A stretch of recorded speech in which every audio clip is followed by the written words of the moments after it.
today we're talking about, for lecture quiz number 15, Intersectionality and Privilege. This PowerPoint is actually adapted from a really good friend of mine, Dr. Noblet. We are going to talk today about defining intersectionality and privilege, explaining how intersecting identities shape experiences, and while in this lecture quiz we'll touch on examining real-world examples, we will certainly do so in class, and also further our reflection on personal and societal implications for the concept of intersectionality. Before we define intersectionality, I think it's really helpful to talk briefly about activist and legal scholar Kimberly Crenshaw and what inspired her to write about intersectionality. Crenshaw developed this idea of intersectionality after she read a legal opinion paper about a judge that ruled a black woman suing a car manufacturing company for discrimination in their hiring practices was not discriminated against because the manufacturing plant hired white women, implying there was no gender bias, and hired black men, so there's no race bias. The court did not acknowledge that all of the black people that were hired were men, and all of the women who were hired were white. The law did not account for the unique intersection of race and gender, and could not recognize combined discrimination that black women faced. There was no name for this problem, so she decided to use an analogy to traffic intersections where the roads are shaped by the way the workforce is shaped, by gender and by race. The hiring policies would be traffic on those roads. And if you are black and a woman, you are positioned right in the middle of that intersection where you would experience both the gender and race traffic. She imagines that the law was like an ambulance that would show up when there was an accident, but it would only help you if you could prove that you were hurt on the race road or the gender road, but not where the two roads intersected. And she called that intersectionality. She called for a lens that sees how identities and systems collide. Her work is crucial to social justice discussions today. Way back in 1989, Kimberly Crenshaw said, "Intersectionality is a lens through which you can see where power comes and collides, where it interlocks and intersects. It's not that there's a race problem here, a gender problem here, and a class or LGBTQ problem there. Many times that framework erases what happens to people who are subject to all of these things." So she began to use the term intersectionality to deal with the fact that many of our social justice problems like racism and sexism are often overlapping, creating multiple levels of social injustice. Your first quiz question today is what inspired Kimberly Crenshaw to develop the concept of intersectionality? And again, it was that legal case where a black woman's discrimination claim was dismissed. So why is intersectionality important? If we only look at one part of a person's identity, we miss what happens at the intersections of multiple identities. For example, if we talk about the experiences of men in general, these conversations would probably misrepresent what's happening to black men specifically, or gay men, or men with disabilities, and so on. So, for example, a working class black woman may face barriers related to her race, gender, and class simultaneously, but not in additive ways, but instead these identities intersect to create a unique experience of oppression that cannot be fully understood by looking at just race, just gender, or class. So then, what is privilege? Privilege, which we will discuss further in class, is an unearned advantage based on identity. We haven't done anything to deserve these privileges. We probably also haven't specifically sought them out. They are just advantages that come with certain aspects of our identities because of the way our society has been historically and contemporarily structured. For example, white people don't have to worry about being profiled by police because of their race in general. Men are presumed competent. Wealthy people don't have to worry about not being able to access high quality health care.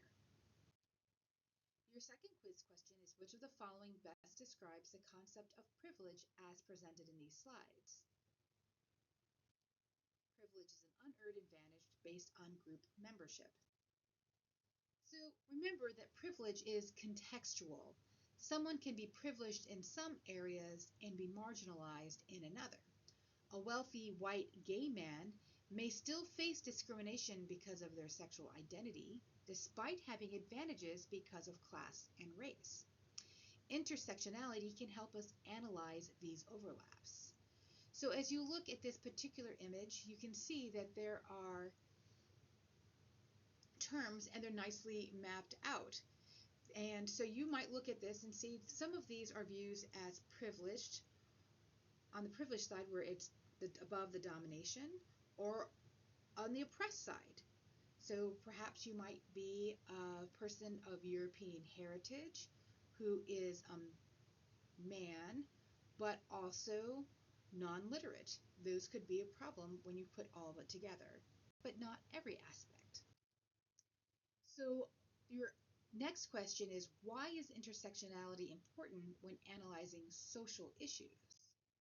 And it's because it helps us understand how overlapping identities shape unique experiences.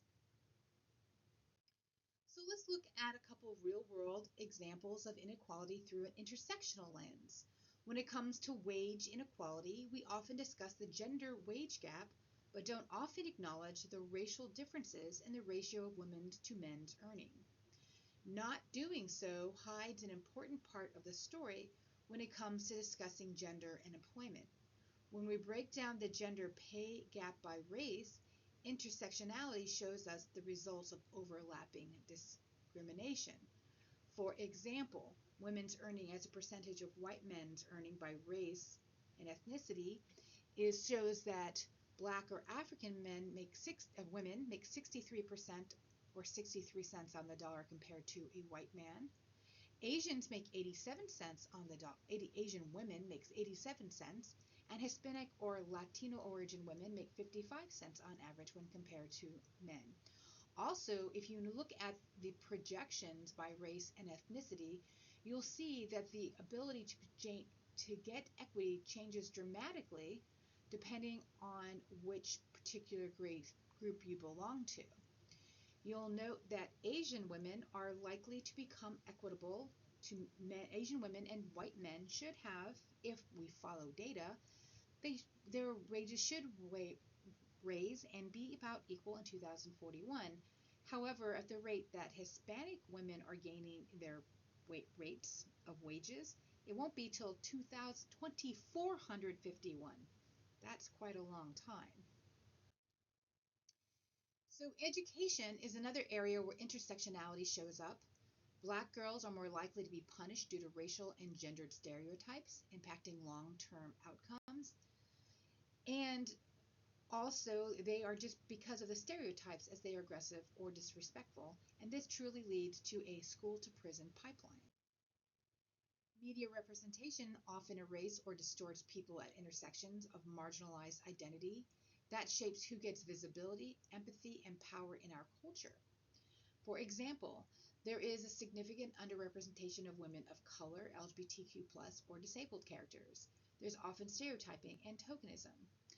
Black female characters are twice as likely as white female characters and other female characters of color to be shown in a service industry job. So basically, media can shape public perception and empathy. Everyone has a unique identity map.